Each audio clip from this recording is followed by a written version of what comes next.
comes after America's historic rebuke of President Trump in the midterms. And yes, it was historic. The Cook Political Report's David Wasserman now says that the Democrats' margin in raw House votes breaks the record for the biggest win by either party in the history of midterm elections.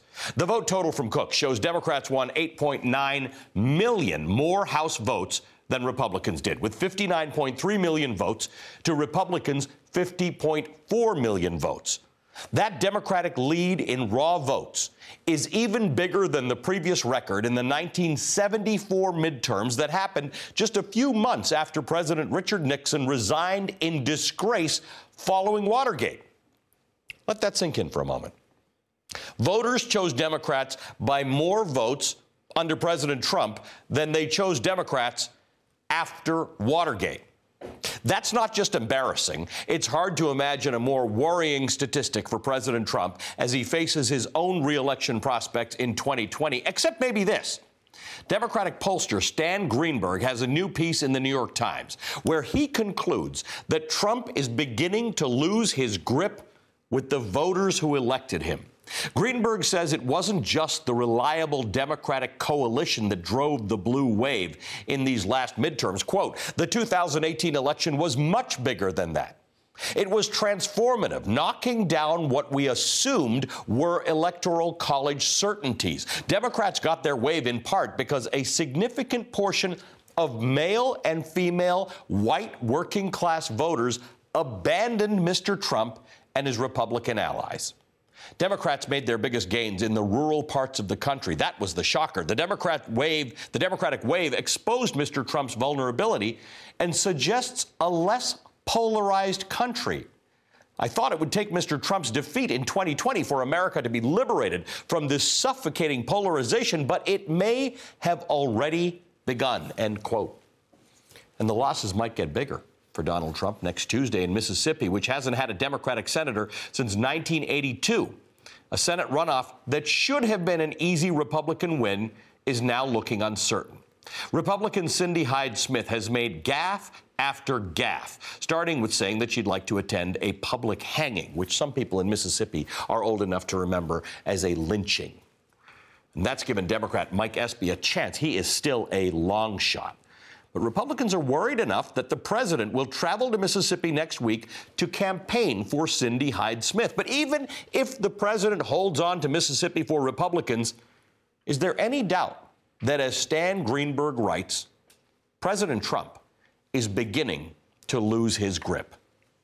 Joining me now, Academy Award-winning documentary filmmaker Michael Moore. Michael, welcome. Thank you for being here. Can you just say that last sentence again? It's losing his grip. But it is kind of interesting, right? What Greenberg is writing is that some of Donald Trump's very faithful base, as we like to call it, in rural America is turning on him. Why do you even think that is? Well, look what happened where I live in Michigan. The three states that gave Trump the presidency, Michigan, Wisconsin, and Pennsylvania, all went blue 2 weeks ago. Democratic governors, Democratic senators in Michigan. We have a supermajority now in the Michigan Senate.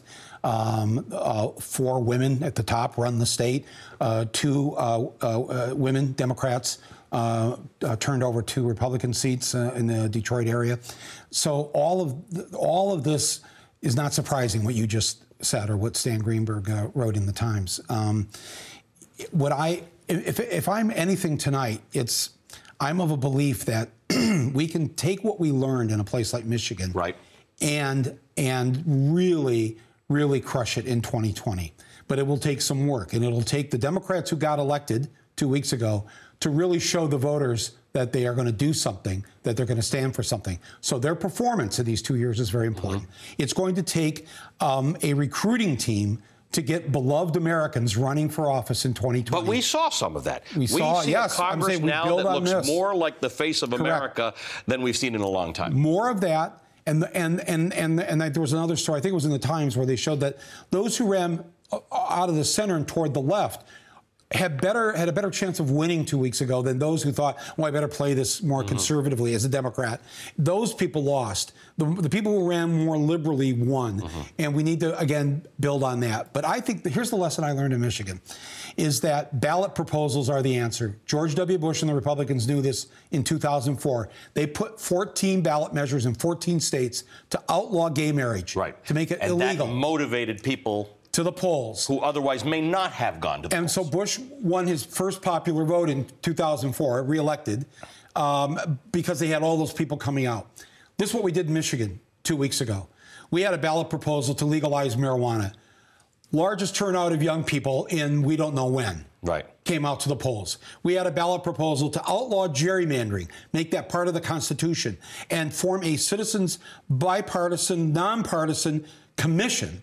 No politicians can be on the commission that will draw the map. So let me just draw the distinction. And that brought out a whole nother group of voters. With legalizing marijuana, that was going to happen if the vote went through. With the gerrymandering, it wasn't going to change any of the districts in Michigan, obviously in that election, but it brought people out who are sick and tired of these stupid-shaped constituencies all across America. I mean, it's a laughingstock of the Democratic world that we've got these constituencies, these districts that are long and skinny and take turns and look like a salamander, hence the name gerrymander. So by taking a stand and putting that on the ballot, African-American vote, so many people came out that didn't vote in 2016, and they came out. This is the way you bring people out who are, they don't vote that much, or they don't like the politicians, or the Democratic Party has not been responsive to them.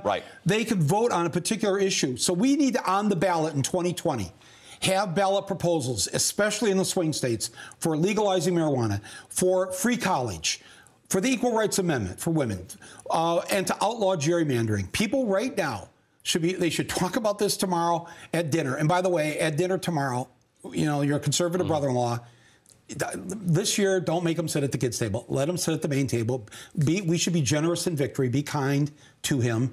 And let him know that the things that we're going to push for, he's going to benefit. So explain that. Too. Tell me why my conservative brother-in-law should think that figuring out a way to fix gerrymandered districts is good for him. Well, I'll tell you, to any Trump voter, I think, and this is why Utah passed a anti-gerrymandering thing. They know we're coming. They know the Democrats, the liberals, we're the majority of the country. We already know that from the popular vote 2 years ago. We know it from the popular vote this month. They know we're coming, and when we're back in power, and we've got the House and the Senate and the White House, they don't want those gerrymandering laws that they've been benefiting from. They want to fix that now. So you actually found that Republicans are voting, smart Republicans are voting for this because they're going to be the negative beneficiary, not the. They'll be on the wrong side of that. Yeah, on the wrong side of that. So basically, it's in their best interest for all of us to get rid of gerrymandering and any kind of voter suppression. And that's what we did in Michigan. Kind of fascinated by the voter suppression? That brought out a whole new bunch of people. The degree to which voter suppression is alive and well in America, in Kansas, in Georgia. I mean, it's kind of remarkable that it's getting worse. We should be trying to get people out to vote any way possible. And fortunately, lots of people did come out and vote this time. But why we are putting impediments to people voting, the signature match law in Georgia is just stupid. Cindy McCain herself said sometimes she signs Cindy McCain, sometimes she signs C. McCain. Anti-American. It's anti-American. And it's to the troops who Trump does not respect, who he used as a photo op down on the border for the election. And who he never bothers to visit, never bothers to say a good word about them. They volunteer to risk their lives so that we get to have certain basic democratic rights. The most basic democratic right is the right to vote, is the right for you and I to have a say. If that is denied to any American, all of us should be shamed by this. It's the absolute worst thing to do. People have died in many of our families in past wars or whatever. And to dishonor their death so that we could have this by trying to rig the system so that those who don't have the most votes can end up with the most seats. It's like... Which has happened a lot in this country. I mean, the number of voters disenfranchised by these laws in Georgia, as an example, I mean, we're not talking about tens of thousands. We're actually talking about hundreds of thousands of people. Right, but what I say to Republicans is why... How do you feel when you win a game and you know that you won it because it was rigged? It was rigged, or the table shifted, or you only had to run the ball back 80 yards instead of 100 yards. How do you feel about that? I mean, do you feel like you're the winner? I wouldn't feel good about it. You know, when I was in junior high school, I was playing basketball, and I was over in the far corner, and I did a hook shot from the far corner where the two out-of-bounds lines meet, and I saw my foot go out of bounds, and it went over my head, and I made a swish in the basket, and the refs didn't see it, and I said to the ref, I stepped out of bounds, and the coach was like, "What are you doing?" And I'm like, "It wasn't a fair basket." How would I feel if we won? And it was because of that basket, which I know wasn't right because I'd stepped out of bounds. I'm not sure everybody in the country is burdened with that. Well, morality. Aren't we all raised that way to know what's right and wrong? It's so basic. You and I. It's not Democratic or Republican, is it? Isn't it basic? You and I were raised on two sides of another border. You're from Michigan. I'm from Toronto. Cold places. We're used to the cold. Tonight, President Trump tweeted about the cold. He said, "Brutal and extended cold blast could shatter all records." Whatever happened to global warming? Michael, what does this get somebody? What does it get people who deny climate change? Other than if you have stock in a coal company or an oil company, what does it get you to be on the wrong side of this thing? Well, look, you have a billionaire for president, and he's for anything that benefits the wealthy. That's his job. That's what he's supposed to advocate for. But to your conservative brother-in-law who's sitting at the table tomorrow on Thanksgiving, say to him, look, climate change, when we're in office, we're going to fix that. We're going to really do our best. It may be too late, but we're going to do our best to fix this. And you're going to benefit from it. We're not doing it just for our people, for the Democrats. Right. That's my point. We're going to make sure your house doesn't burn down. Your house doesn't go down in a mudslide. You're not underwater. You're going to benefit from this, too. You should come along with this because it benefits you. I think that's the way you have to. But with Trump, look, you guys, you show these tweets all day long on this network, on the other networks. It's nonstop. And it was, I guess, funny to some people at first. And then it went to shaking our heads like, can you believe this? And now it's like, wow, I think everybody's realized with him essentially sanctioning the murder of the Washington Post journalist, saying that about the troops this week, saying that about Admiral McRaven, all of this, I think it's starting to dawn on people. And so that report you read from the New York Times, they're not surprised. The people out there who live in rural America, they don't like hearing that. They thought he'd be like a Molotov they could throw into a system that hadn't benefited them. And one can understand why they wanted that. Blow it up. That. You come from rural America. Yes, well, that's why I said before the election, this is going to happen because people are angry. Well, you know, he has helped to blow up pieces of our democracy, and it hasn't benefited anybody, and nobody's made any money off his tax cut. And he can point to the stock market all he wants, but that doesn't affect that person. More than half of Americans don't. I mean, think about this. People in Kansas said to themselves, what could I do now to send a message? Right. I know. I'm going to send a congresswoman who is a lesbian, Native American, mixed martial arts fighter. Right. And that from Kansas. That happened in a lot of places in America. Oklahoma City sent a Democrat. Utah today, that was called. A gay governor in Colorado, a bisexual senator, a Muslim refugee. The country has changed. And this is what I say to the leadership of the Democratic Party. Please understand it's changed. Come along with the change here. Don't hold back. Don't think anymore, well, we can have half health care. No, we need full universal health care for everyone. Like every developed country in the world. Like every other country. Just look at what Canada does. Canada's stolen enough from this country. You take, everything we do. You go to Canada, we see you doing everything we do. It's time we take something from you. Right. Universal health care. Oh, and the other thing, too.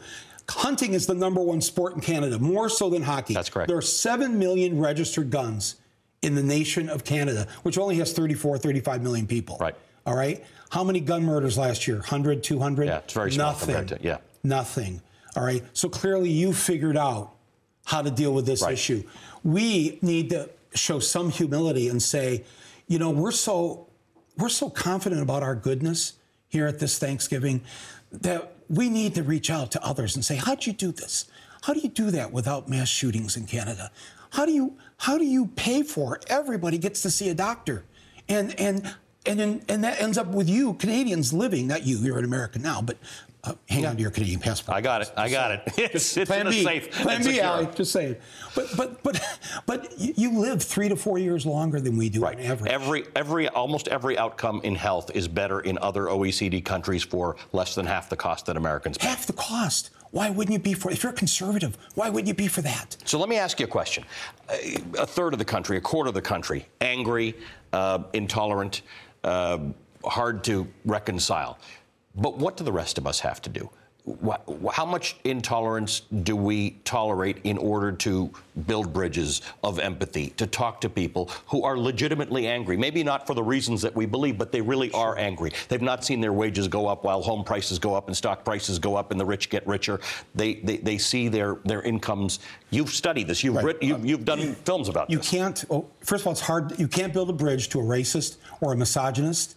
You know, they have to be shunned and treated like we treated smokers 20 years ago, 10 years ago. You know, I walked down the street the other day with my sister, and I said, let's just see how long we can go before we see somebody smoking. Not the people sitting outside the buildings desperate to grab 5 minutes, but literally walking down the street. We walked 10, 20 minutes. There's never not a smoker. Racist and misogynist shunned. But conservatives, Republicans, whatever, who do care about this country and are not bigots, they're just rightfully angry, we can reach out to them and say, come on, we can create a good, give us a chance. We'll create this good America, and it'll look like the real America. Congress now does look more like that on the Democratic side. We'll build a better country, and when we have Thanksgiving together in years in the future, you know, we can have our disagreements, and we can have a great debate. But in the end, we all love this country, and we're going to sink or swim together, and I don't think any of us want to sink. So we need to come together on this, and my request to the conservatives who might be watching is to give this a shot. Give these Democrats who just got elected a shot, and we'll get back in the White House and the Senate in 2020, and we will build a country where your houses on fire are going to go into the ocean in a mudslide. Michael, good to see you. Thank you for being with us. Happy Thanksgiving. Happy Thanksgiving to you, Canadian too. Thanksgiving's in October. That's right. Just saying. But I've still got the passport, so if you ever need a hand. When you have a dual passport like this, do you get turkey twice? You get turkey twice. You get it in October, and then you get it in November. Good to see you, my friend. Thank you, sir. All right, coming up, has conservative Chief Justice John Roberts joined the resistance? Justice Roberts responds to Donald Trump is next. And Donald Trump is managing to bring people together this Thanksgiving as both Democrats and Republicans are both condemning his shocking response to Saudi Arabia's assassination of a journalist and a U.S. resident. Today, he took it a step further by thanking the dictatorship and saying Americans should be thankful to them as well.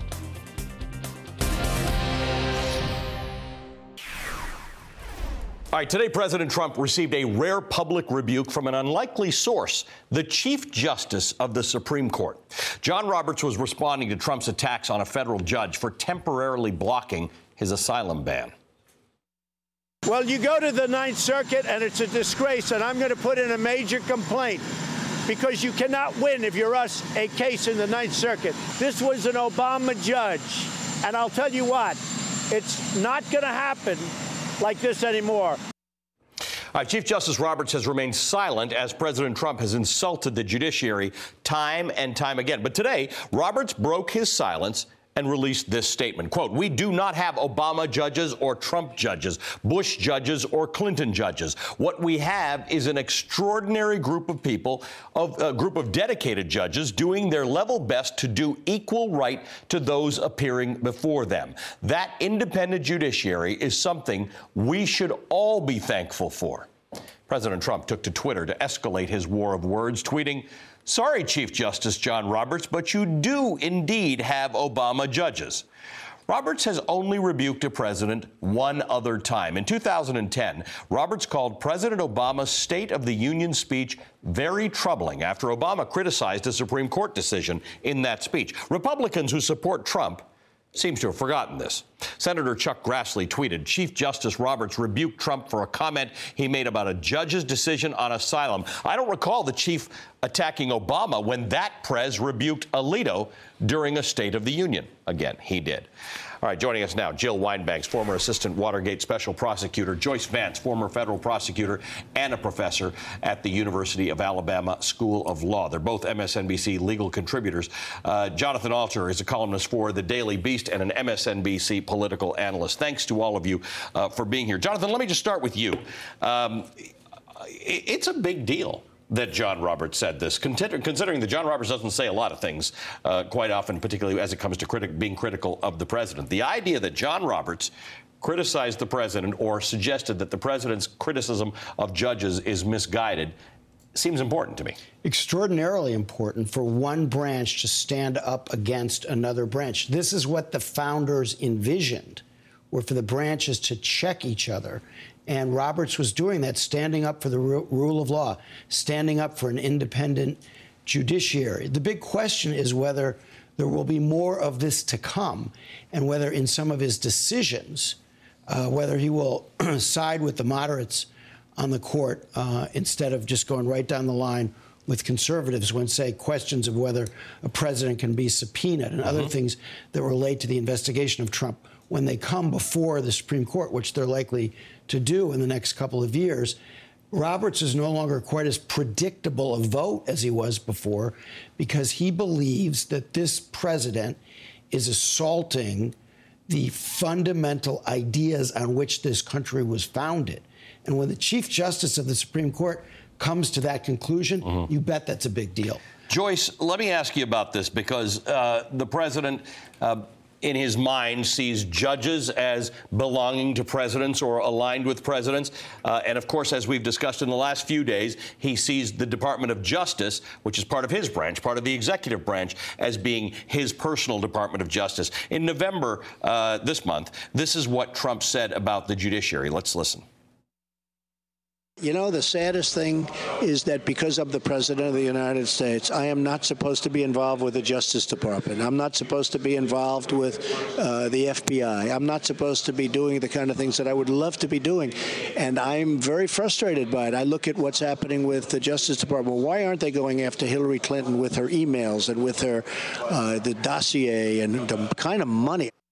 Sorry, Joyce, I was mistaken. That was from a year ago. The president said that. But this line stands out where he said, I'm not supposed to be doing the kinds of things I would love to be doing, and I'm very frustrated by it. I'm sorry he's frustrated by it, but that's kind of a serious concern on the part of the president that we should all be very worried about. It's an incredibly telling statement. You know, it's clear that this president is not a big believer in an independent judiciary or an independent Justice Department. What he really wants is additional groups, additional allies that will help him carry out his political and his personal agenda. We should have been stunned when we heard the statement a year ago, but he also made it clear during the campaign that he viewed the Justice Department as a way of locking up his political opponents. Trump has been, if anything, consistent on this topic.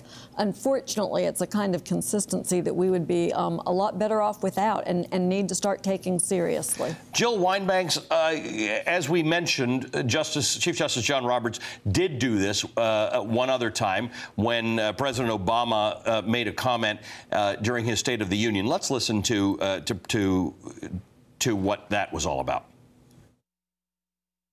With all due deference to separation of powers, last week the Supreme Court reversed a century of law that I believe will open the floodgates for special interests, including foreign corporations, to spend without limit in our elections.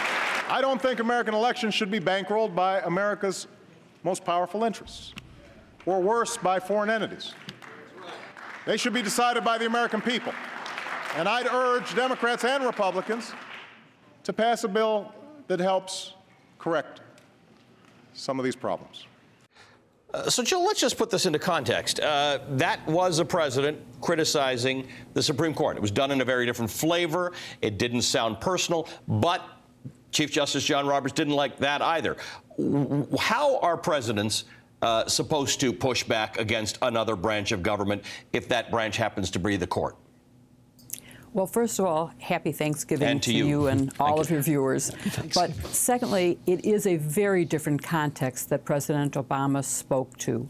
he was not criticizing the court or any member of it. He was criticizing a decision that had a very big political impact and was suggesting that legislation was necessary to change that. That seems to me an appropriate way for a president to deal with a Supreme Court decision that he thinks needs to be changed, is to urge legislation, not to personally attack and undermine the credibility of the court, which is what President Trump is doing, and which is completely unprecedented and wrong. And this isn't the first time he's done it. He did it with the case involving his first travel ban. He has done it in another case where it was involving his own lawsuit about his university. And so he has a history of doing this. And Jonathan and Joyce are both absolutely correct as to how dangerous this is for democracy and how important the separation of powers is. And if you heard the first line of what President Obama said, he said, with all due respect to the separation of powers. That's something that Donald Trump does not understand, nor does he understand an independent Department of Justice and the importance of that. When he says prosecute an opponent, that is exactly the wrong thing to do. He can say investigate and see if there's a crime, but he can't say just go and prosecute. That is really something that is a threat to democracy. It is what an authoritarian dictator does. And I don't want to live in a country where we allow that to happen. Well said. Thank you to the three of you. Stay with us for this break. Coming up, what we now know about the answers President Trump submitted to Special Counsel Robert Mueller's investigation and why President Trump is thanking Saudi Arabia on the day before Thanksgiving, to the chagrin of even some Republican senators.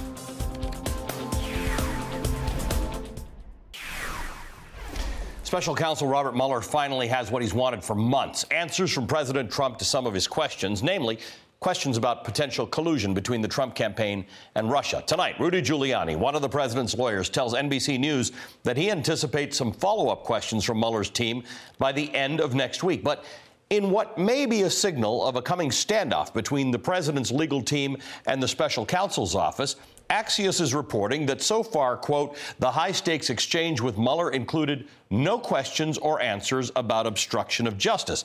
Not surprisingly, Politico reports that Mueller, quote, still wants to question the president over his actions while in the White House, including about potential obstruction of justice. So, folks, this fight is far from over. It's a fight that could result in an historic subpoena and a Supreme Court case. Depending on how the battle plays out, Politico says House Democrats may even try to launch impeachment proceedings against Trump. But the president's view on a subpoena seems clear. He won't cooperate. Rudy Giuliani tells NBC News that he doesn't see how Mueller's team could even get a subpoena, claiming they'd have to show special need for it. And Giuliani says if Mueller wants to ask about the president about obstruction, quote, I doubt we would comply. Back with me, Joyce Vance and Jill Wine-Banks. Joyce, let's just talk about this for a second. If Mueller wants to ask a question about obstruction, the president and Rudy Giuliani and his legal team say they're not answering such questions. What is Mueller to do? Well, first off, I think it's important to remember that we're only hearing one side of this debate. We're only hearing what the president's team is releasing, and we have no idea if Rudy Giuliani is really fully representing what's going on here. But let's assume for a minute that this is accurate and that they've chosen to selectively answer questions. Mueller can contemplate whether he wants to issue a subpoena and have that fight, which will undoubtedly go all the way to the Supreme Court. And there's an additional twist to it. The problem is this: typically DOJ prosecutors don't issue a subpoena and require targets of investigations to testify in grand jury. A target is someone who's going to be charged as a defendant. We typically talk about the president as not being a target only because his status as president protects him from indictment. But of course, he could be indicted after he left office. He could potentially be impeached.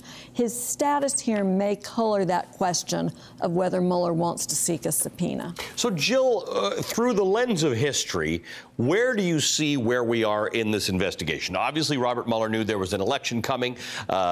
He knew the outcome of that election might be that Republicans take the House, and Donald Trump felt more emboldened to reject his advances. Now that Democrats hold the House, do you think that affects his thinking and where he is in his investigation? Well, I think a more relevant, perhaps, comparison, as you said, Donald Trump has said, I won't cooperate with a subpoena. But I'd like to remind him that Richard Nixon said, I will not give you the tapes in response to the subpoena. And he stonewalled as long as he could until there was a unanimous decision from the Supreme Court that he had to turn over and respond to that subpoena. And yes, there's a difference between a subpoena for documents and a subpoena for testimony, but it's, I think, a difference that doesn't matter. It is a difference without distinction, and that the court would find that the decision in U.S. v. Nixon would govern his subpoena for testimony. So I think it's a battle that he would lose, at least in a fair Supreme Court. And of course, we now have Kavanaugh, who has already announced his intentions on that issue.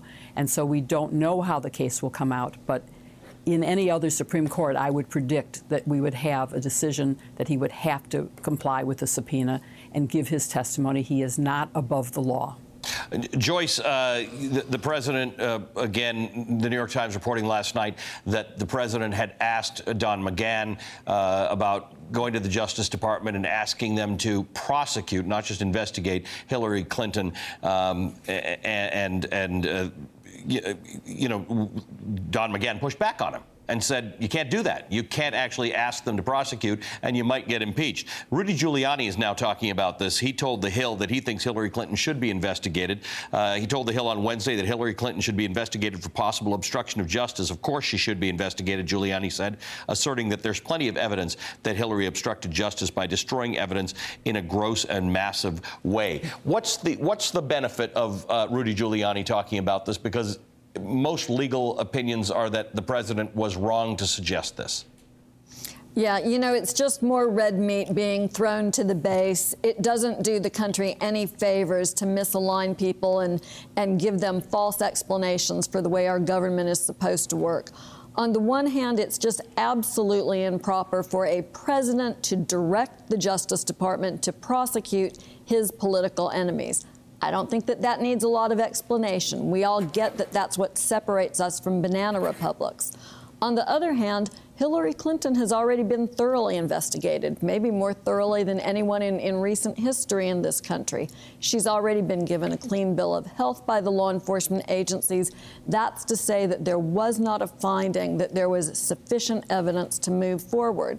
And every effort to reopen any aspect of that case against her has been pushed aside by law enforcement. This isn't Democratic law enforcement or Republican law enforcement. This is professional law enforcement, which has already made a decision that there's nothing to investigate. So this insistence by Giuliani that an actual witch hunt should continue against a former presidential nominee does an incredible disservice to the country. It's wrong, particularly for a former U.S. attorney who knows better. Thanks to both of you, and happy Thanksgiving to both of you, Joyce Vance and Jill Wine-Banks. All right, coming up on one of the busiest travel days of the year, Donald Trump tweets about lower prices at the pump and says Americans should be thankful for Saudi Arabia. We're going to fact-check that claim, and spoiler alert, it's false. Right after this.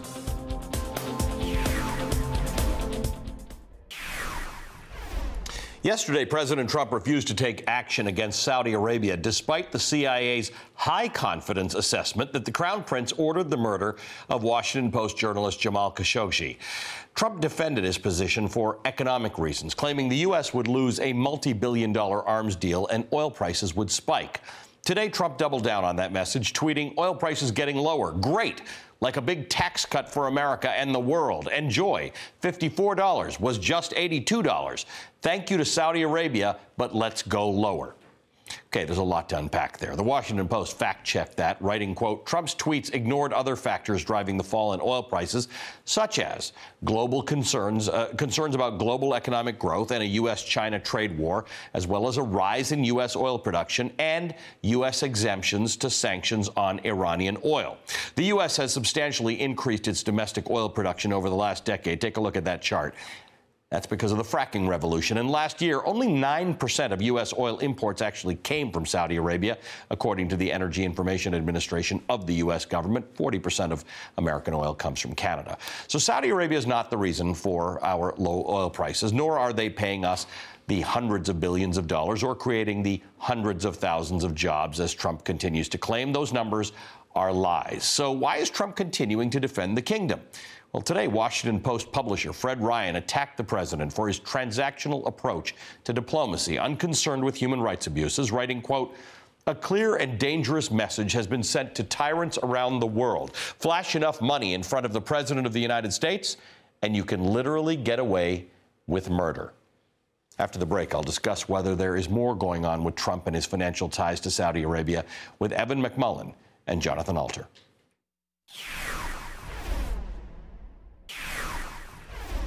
It's a very complex situation. It's a shame, but it is what it is. The CIA has looked at it. They've studied it a lot. They have nothing definitive. And the fact is, maybe he did, maybe he didn't. We're not going to give up hundreds of billions of dollars in orders and let Russia, China, and everybody else have them. It's all about, for me, very simple. It's America first. If we abandon Saudi Arabia, it would be a terrible mistake. That was Donald Trump yesterday, refusing to hold Saudi Arabia accountable for the brutal murder of a U.S.-based journalist. But why?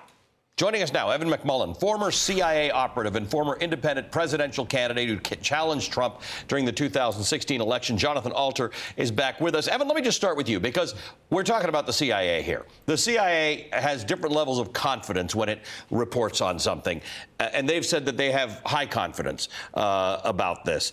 What's in it for the president in, again, this is now not the first time he has done this, but again, refusing to agree with or accept the conclusion of our intelligence agencies?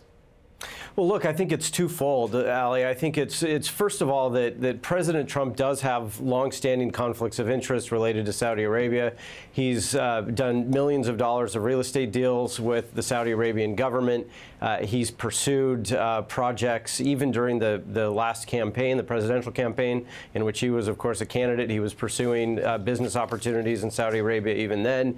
And even this year, the Saudi Arabian government has spent significant amounts of money in his hotels in the United States. So there's a clear conflict of interest. And I think, you know, our founders put into the Constitution a prohibition on our governments receiving payments or gifts from foreign governments. And this is a case study for exactly why they thought ahead and included something like that in the Constitution. But, you know, the other thing is that I think, you know, Trump is part of a rising tide of authoritarians around the world. He is perhaps, you know, a leader among them, of course. And I think that he doesn't want to stand up to a government that is using its powers to attack journalists in this case, because he is aligned with governments like that. I don't think he's not looking to hold governments accountable and to make sure, you know, they're accountable to their people and to promote democracy and human rights around the world, because that's not what he desires for his own rule here in the United States. I mean, wow, a part of a rising tide of authoritarian leaders around the world. Washington Post publisher saying, Jonathan, to the president that Saudi Arabia has basically demonstrated if you flash cash to the president of the United States, you can get away with murder. I mean, these are strong words coming from the publisher of a newspaper, but one doesn't have to be particularly sophisticated to think. The president has said it several times. He's talked about it is what it is. Maybe he did it, maybe he didn't. He keeps lying about the number of jobs and the size of the arms deals. It's really strange. Well, in his statement today, his written statement, he actually took the side of Saudi Arabia against the United States. People will die because of that Absolutely. statement, because it gives a green light to regimes all over the world to do what they want, with not just with reporters, but with any kind of dissidents, and they have a free hand. It used to be that they knew that there would be a price to pay with the United States if they went around killing people. Now, it might be that there is still a price to pay, because there are a lot of Republicans on Capitol Hill who are joining Democrats and being very upset about this. So we might not have heard the end of this. There may yet be an arms embargo against Saudi Arabia. Now, even the facts of that, the president misstated. He said that there were hundreds of billions of dollars on the line. You know, we've been able to count up about 14 or 15 billion. Under 14 billion, and even that isn't clear. And then he said, and by the way, if we don't sell them these weapons, they'll just buy them from the Russians and Chinese. Also not particularly practical for them to do. Completely untrue. Right. They've been buying American arms for decades. Yes, and they have to. The parts and everything that go in their American-made aircraft. So that was completely untrue. We know that you can't believe a word out of this president's mouth, but in this case, the consequences are more serious for what these regimes will do around the world to their own people. So that's one side of it, Evan, what regimes will do to critics. The other side of it is understanding the importance of journalists as critics around the world. What the president has done has got to send a chill through every journalist of a regime around the world that does not have respect for press freedoms. The president used the term in his screed yesterday that some have said Jamal Khashoggi might be an enemy of the state in Saudi Arabia. That mirrors the language that he's used about the media in America as enemy of the people. It legitimizes the idea of media as enemy of a government.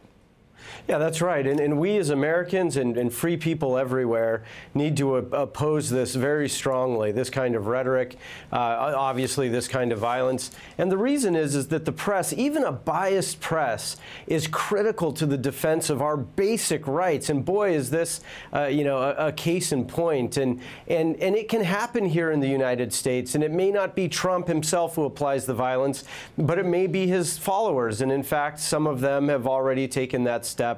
The pipe bomber recently attacking the president's opposition, as well as figures in the media. The president's words matter to his people here in the United States, some of whom are going to follow his lead and take violent action.